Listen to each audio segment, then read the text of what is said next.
Okay, simulan na natin ang flip-top battle dito sa Senado. 1 minuto para kay Diskaya. Ang lupit nyo sa akin. Bakit? Hindi ba kayo malakas? Nag-embento ng issue para ano? Para makalimutan namin ang pangako nyong 20 pesos na lang ang kilo ng bigas. Nagsalita ang maraming kayamanan from head to neck. Mga bara mo ay palpak, parang gawa mo, puro ghost project.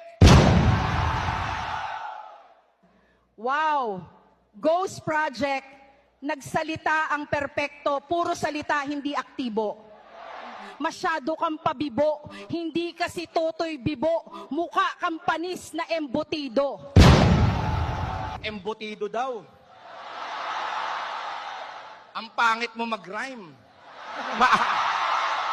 Kurakot ka. Sayo na punta ang tax ng taong bayan. Huwag ka na mag-delay. Time!